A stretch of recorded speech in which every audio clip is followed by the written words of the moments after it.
یزید نے مجھے خط لکھ کر بھیجا ہے کہ تم یزید کی بیعت قبول کر لو۔ امام حسین نے کہا مجھ جیسا خاندان میں بڑا آدمی چوری چھپ کے بیعت نہیں کر سکتا ہے، اگر میری بیعت لینی ہے تو بھرے مجمع میں مجھ سے بیعت لی جائے۔ اور لیکن ایک بات سن لو، یزید ظالم ہے، شرابی ہے، بدکار ہے، اس کو میں اپنا امام نہیں مان سکتا۔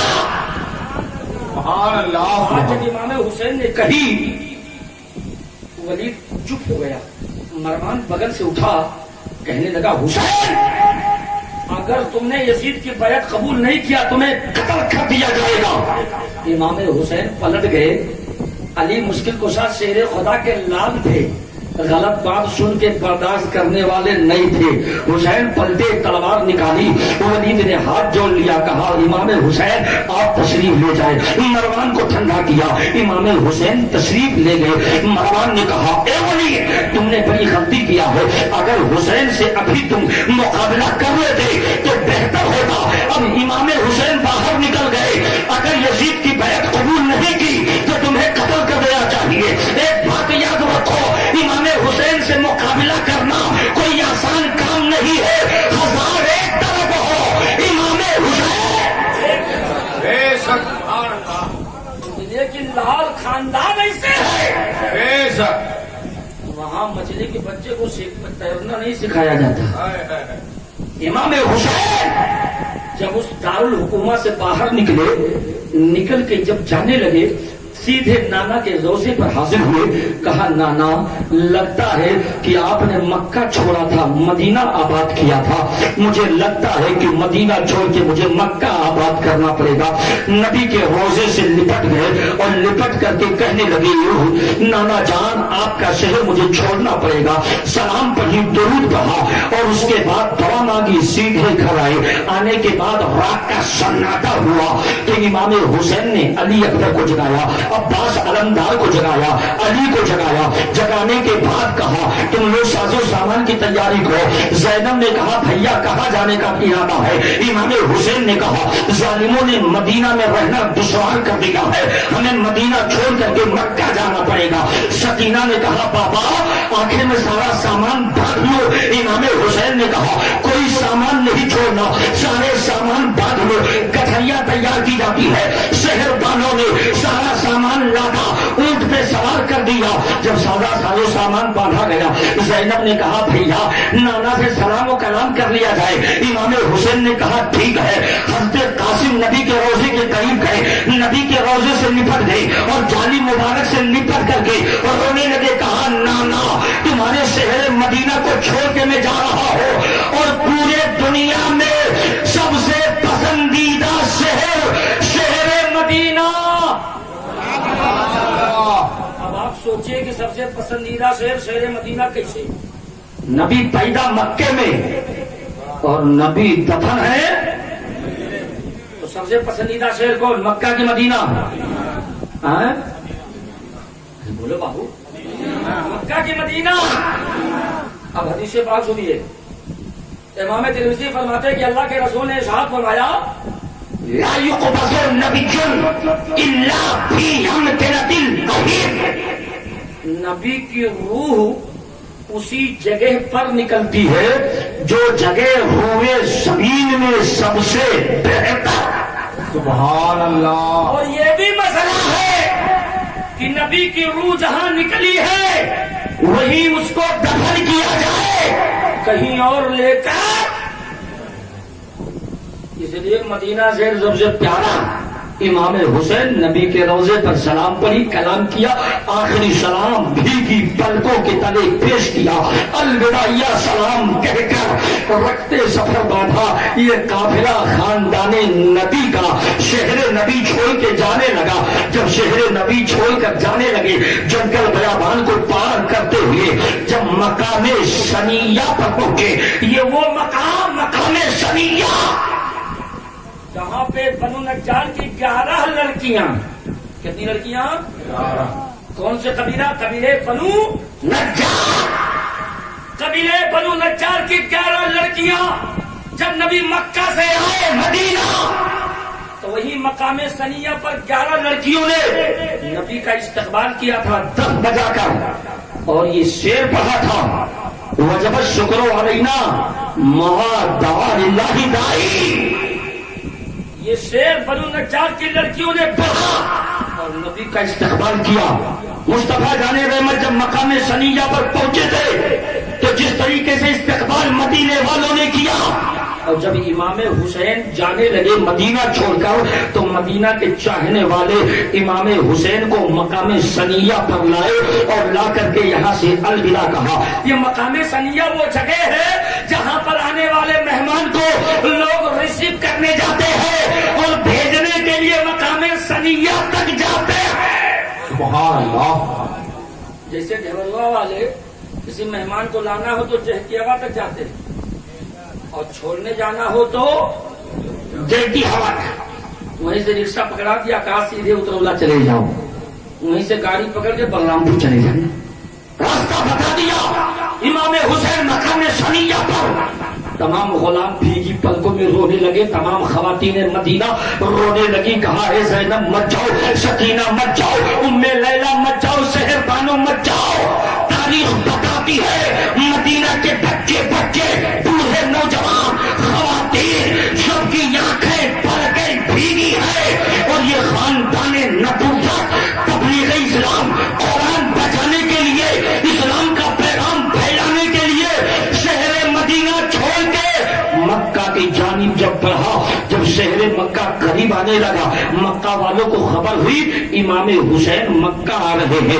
حضرت عبداللہ ابن عباس، حضرت جابر، حضرت ابو واقد لیثی اور حضرت ابو سعید خدری، یہ تمام صحابہ مکہ سے باہر راستے پر کھڑے ہو کر انتظار کر رہے تھے.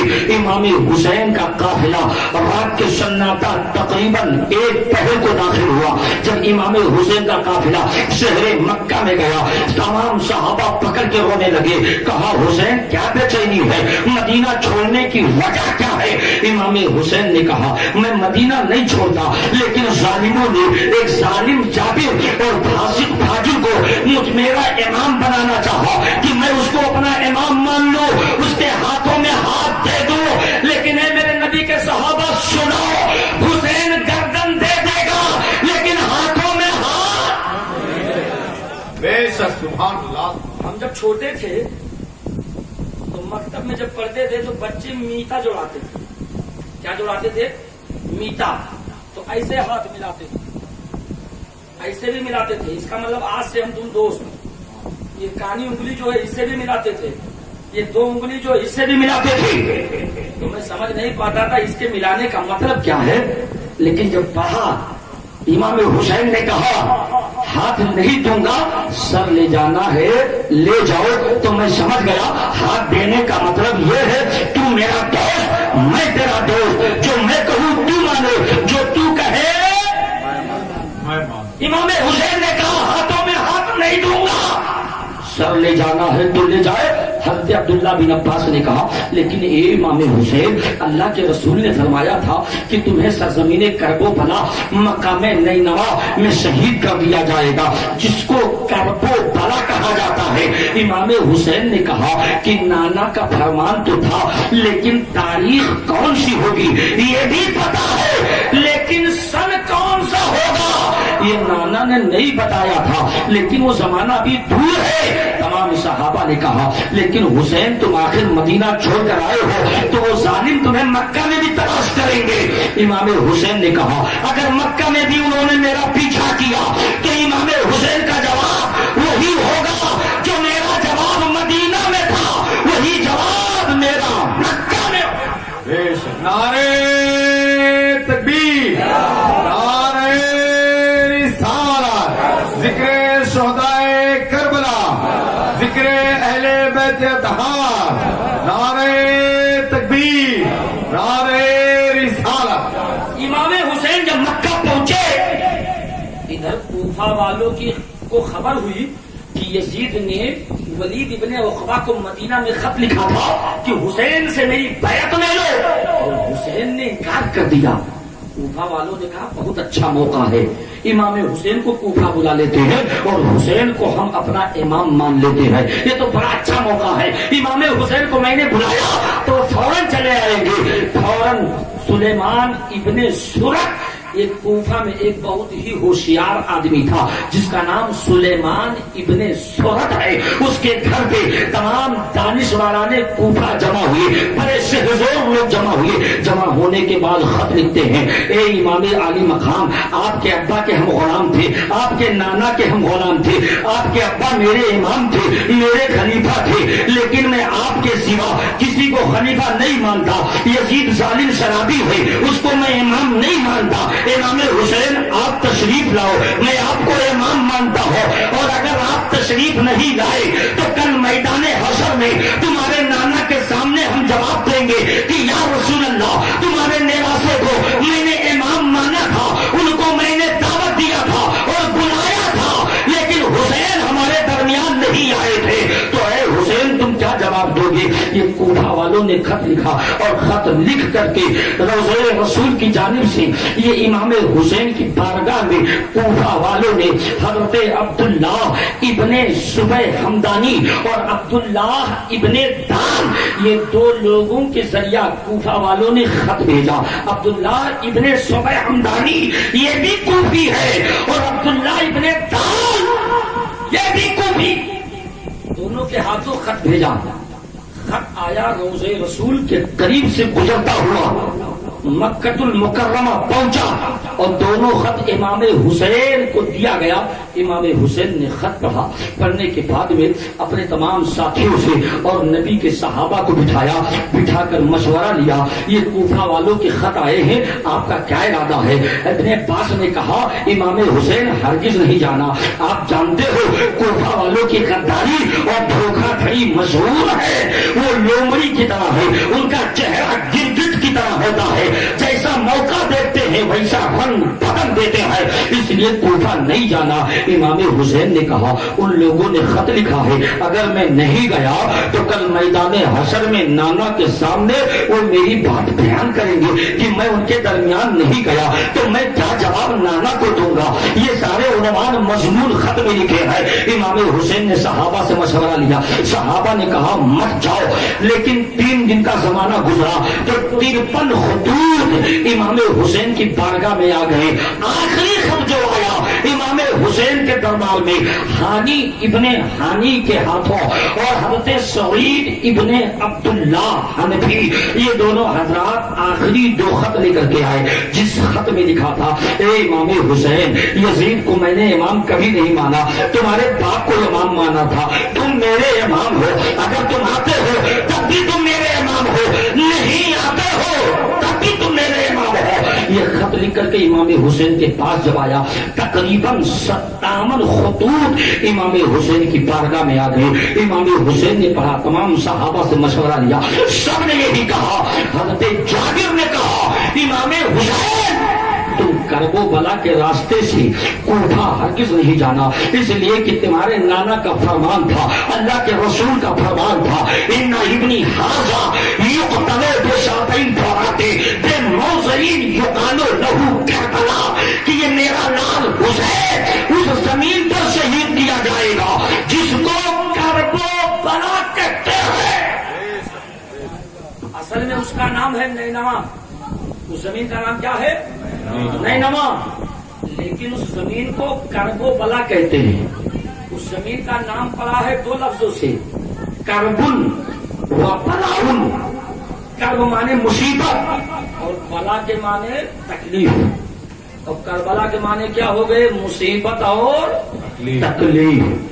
اس زمین ہی کا نام ہے مصیبت اور تکلیف۔ امام حسین کا بیان ہے کہ جب یہ نام آتا تھا تو میرے جسم کے اندر ایک گرمی لہر دوڑ جاتی تھی اور مصطفیٰ جان رحمت کا چہرہ مجھے یاد آ جاتا تھا۔ اللہ کے رسول کے صحابہ نے کہا حسین ہرگز نہیں جانا، لیکن امام حسین ادھر بھی قدم رکھے تو بھی گرفت ہے، ادھر بھی قدم رکھے تو گرفت ہے، اگر جاتے ہیں تو غداری کریں گے اور نہیں جاتے ہیں تو اسلام کا سیوا طریقہ یہی ہے، جب کوئی اسلام کی دعوت کے لیے بلائے تو جانا ضروری ہے۔ امام حسین نے مسئلہ پیش کیا، تمام صحابہ نے مشورہ دیا، تو امام حسین نے کہا میں تو بہتر یہ سمجھتا ہوں کہ میں نہ جاؤں اور میں اپنے بھتیجے کو بھیج دوں، جو میرے بھائی ہیں ان کو بھیج دو۔ تمام صحابہ نے کہا مشورہ اچھا ہے۔ امام حسین نے اپنے بھائی مسلم کو بلایا جو عقیل کے لڑکے ہیں۔ مسلم کو بلانے کے بعد کہا میرے بھائی مسلم، میرا مشورہ یہ ہے، یہ کوفہ والوں کے 57 خطوط میرے پاس آئے ہیں، میں چاہتا ہوں کہ آپ کوفہ چلے جائیں اور کوفہ کے حالات کا جائزہ لے لیں۔ اگر حالات بہتر ہو تو آپ مجھے وہاں سے خط لکھ دیں، اور اگر حالات بہتر نہ ہو تو بھی آپ خط لکھ دیں، تو جیسی صورتحال ہوگی میں ویسا اپنا ارادہ بناؤں گا۔ امام مسلم نے کہا ٹھیک ہے۔ امام مسلم تیار ہو گئے، رختے سفر باندھا، گھوڑے پہ ساز و سامان رکھ دیا اور مسلح رکھ دیا۔ اتنے میں امام مسلم کے 2 بچے، ایک کا نام محمد ایک کا نام ابراہیم، دونوں بچے دوڑ کر کے آئے اور امام مسلم کے پیروں سے چمٹ گئے۔ کہا بابا ہم بھی چلیں گے۔ امام مسلم نے کہا اے میرے لالو، بڑی لمبی مسافت ہے، چند لاکھ زمینیں ہیں، چٹیا میدان ہے، پانی پینے کے لیے نہیں ملے گا۔ دونوں بچوں نے کہا بابا ہم بھی چلیں گے، اگر آپ پیاسے رہیں گے ہم بھی پیاسے رہیں گے۔ امام مسلم نے پھر بھی انکار کیا۔ دونوں بچے دوڑ کر امام حسین کے پاس آئے اور کہا اے چچا، بابا مسلم سے کہہ دو کہ مجھے دونوں کو بھی لے کر چلے۔ امام حسین نے کہا بچوں لمبی مسافت ہے، تم دونوں کہاں جاؤ گے؟ امام حسین نے بچوں نے کہا اے بابا، اے امام حسین، اے میرے چچا، میں بابا کے ساتھ جاؤں گا چاہے مجھے پیدل جانا پڑے۔ امام حسین نے مسلم سے کہا اے میرے بھائی مسلم، دونوں بچوں کو لے کر چلے جاؤ۔ امام مسلم نے دونوں بچوں کو تیار کیا، تیار کر کے پیچھے اونٹ پہ سوار کیا اور سنگلاخ زمین سے چلتے رہے۔ مقام کوہ ذی حشم پہنچے، وہاں اتر کے امام مسلم نے 2 رکعت نماز پڑھنا چاہیے، مصلی بچھا دیا۔ امام مسلم نماز کے لیے کھڑے ہوئے، دونوں بچے بھی وضو کر کے اپنے باپ کے پیچھے کھڑے ہو گئے، 2 رکعت نماز پڑھا اور مقام ثالبیہ ہوتے ہوئے دونوں بچے چلتے رہے۔ نماز کا وقت آیا، نماز پڑھی، کھانے کا وقت آیا تو ستو نکالا، روٹی نکالا، کھجور نکالا، کھا لیا، راستہ چلتے رہے۔ مقام قادسیہ کے واسطے سے امام مسلم سرزمین کوفہ پہنچے۔ جب سرزمین کوفہ امام مسلم پہنچے تو مختار سقفی کا گھر تھا۔ امام مسلم کوفہ میں مختار سقفی کے گھر پہ قیام کرتے ہیں، دونوں بچے بھی مختار سقفی کے گھر پہ ہیں۔ جب مختار سقفی کے گھر پہ آپ ٹھہرے تو 1 ہفتے کے اندر 12,000 کوفیوں نے امام مسلم کے ہاتھ پر امام حسین کی بیعت کیا اور امام حسین کو اپنا امام مانا۔ جب یہ صورت امام مسلم نے دیکھی فوراً خط لکھا، کہا اے میرے امام حسین، معاملہ تو بڑا اچھا ہے، آپ جلدی سے تشریف لے آئے، بڑے حالات اچھے ہیں۔ امام مسلم نے خط لکھ دیا۔ ادھر امام مسلم ابن یقین جب مختار سقفی کے گھر پہ تھے اور اس وقت کوفہ کا جو حاکم تھا وہ صحابی رسول نعمان ابن بشیر، کیا نام تھا؟ نعمان ابن بشیر، اولاد رسول، محب اہل بیت، منبر پہ کھڑے ہونے کے بعد میں نرم لفظوں میں کہا اے کوفہ والو، تم نے یزید کے خلاف امام حسین کی بیعت کی ہے، تم لوگ ایسا ہرگز نہ کرو۔ اتنی بات کہہ کر نعمان بن بشیر بیٹھ گئے۔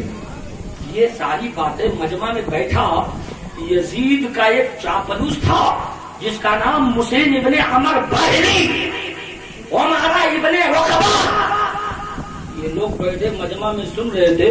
فوراً یزید کو خط لکھا، دونوں نے خط لکھا، کہا اے یزید اگر کوفہ بچانا چاہتے ہو، مسلم بھی نقیل آئے ہیں، امام حسین کی بیعت لے رہے ہیں، اگر تم کوفہ بچانا چاہتے ہو تو نعمان ابن بشیر جو یہاں کے حاکم ہیں ان کو ہٹا دو اور کسی سخت اور کسی دھاکڑ آدمی کو، کسی مضبوط اور بہادر آدمی کو یہاں کا حاکم بناؤ۔ یزید نے کہا ٹھیک ہے۔ تمام دانشوروں کو بلایا دمشق میں اور بلانے کے بعد مشورہ لیا کہ تمہاری نظر میں سب سے مضبوط اور سخت دل آدمی کون ہے؟ تو لوگوں نے مشورہ دیا سب سے سخت دل آدمی جو بصرہ کا حاکم ہے ابن زیاد، اسی عبید اللہ ابن زیاد کو بلاؤ، مجھے یقین ہے وہ کوفہ میں رہے گا تو حسین کا ایک بچہ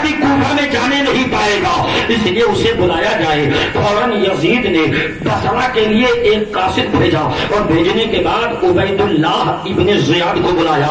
جب عبید اللہ ابن زیاد یزید کے پاس آیا تو یزید نے کہا تم جلدی کوفہ چلے جاؤ اور جانے کے بعد نعمان بن بشیر کو وہاں سے معزول کر دو اور تم وہاں کے حاکم بن جاؤ۔ کہا ٹھیک ہے۔ فوراً یزید ابن زیاد تیار ہوا اور تیار ہونے کے لیے سامان باندھا، اپنے ساتھ تقریباً 20 سپاہیوں کو لیا اور رخت سفر باندھا تو بصرہ میں اپنے بھائی عثمان کو بلایا اور بلانے کے بعد اپنی جگہ پر وقتی طور کے لیے بصرہ میں اپنے بھائی کو حاکم بنا دیا۔ ابن زیاد سامان تیار کیا، 20 لشکریوں کو لیا اور لے کر کے کوفہ کی طرف چلنے لگا۔ جب کوفہ کی طرف بڑھا، مقام قادسیہ پر پہنچا تو اپنے تمام ساتھیوں کو روک دیا، صرف 2 سپاہی کو لیا اور لینے کے بعد جو حجازی کپڑا تھا، جو مکہ والے اور مدینہ والے جو کپڑا پہنتے تھے وہی کپڑا ابن زیاد پہنا اور چہرے پہ نقاب ڈالا اور نقاب ڈال کر کے اور رات کے سیاہی کا انتظار کر رہا تھا کہ جیسے مغرب کی اذان ہو اس کے بعد جب رات چھا جائے اندھیرے میں جاؤں تو تاکہ کوئی پہچان نہ پائے۔ ابن زیاد بڑا چالو، بڑا چاکر، بڑا ہوشیار آدمی تھا۔ 2 سپاہیوں کو لے کر اونٹ پہ سوار ہو کر کے کوفہ کے باہر انتظار کر رہا تھا۔ جب رات کا سناٹا ہوا تو رات کے سناٹے میں یہ اندر داخل کوفہ میں ہوا۔ کوفہ والوں کا انتظار تھا کہ امام حسین کو خط لکھا گیا، حسین آ رہے ہوں گے۔ کوفہ والے انتظار میں تھے اور جب رات کے سناٹے میں کوفہ والوں نے دیکھا کہ چہرے پر نقاب ہے اور ساتھ میں 2 لوگ اور ہیں اور کوئی اور نہیں بلکہ مکہ مدینے والوں کا کپڑا پہنے ہوئے ہیں تو سمجھ گئے یہ حسین ابن علی ہے۔ کوفہ والوں نے نعرہ لگایا قد قدمت خیر مقدم یا ابن الرسول، اے اولاد رسول تمہارا آنا مبارک ہو، اے اولاد رسول تمہارا آنا خوش آمدید ہو۔ یہ کوفہ والوں نے نعرہ لگایا۔ نعرہ لگاتے لگاتے کوفہ میں بھیڑ جمع ہو جاتی ہے۔ ابن زیاد بڑی تیزی کے ساتھ چلا جا رہا ہے، کوفہ والے پیچھے نعرہ لگاتے جا رہے ہیں۔ جب کچھ دور پہنچے اور دارالحکومت گورنر ہاؤس سامنے تھا، جب اس کے قریب پہنچے تو مسلم ابن عمر باہلی نے اعلان کیا اے کوفہ والوں، جس کا تم نعرہ لگا رہے ہو یہ سمجھتے ہو یہ حسین ابن علی ہے تو یہ حسین ابن علی نہیں ہے، یہ ابن زیاد ہے، ابن زیاد۔ تم ان کے پیچھے آ رہے ہو، تم نے مسلم کے ہاتھوں پر امام حسین کی بیعت کی ہے، تمہیں مار ڈالا جائے گا۔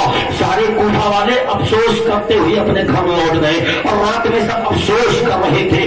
صبح سویرے جب ابن زیاد اٹھا، کوفہ کے دیوار گورنر ہاؤس کی چھت پہ چڑھا، چڑھنے کے بعد پورے کوفہ والوں میں اعلان کیا اے کوفہ والوں، تم نے امام حسین کی بیعت مسلم کے ہاتھ پر کیا ہے۔ ایک بات یاد رکھو، اگر کسی نے امام حسین کے بیعت قبول کیا اس کے گھر کو آگ لگا دی جائے گی، اس کی بیوی کو بیوہ کر دیا جائے گا،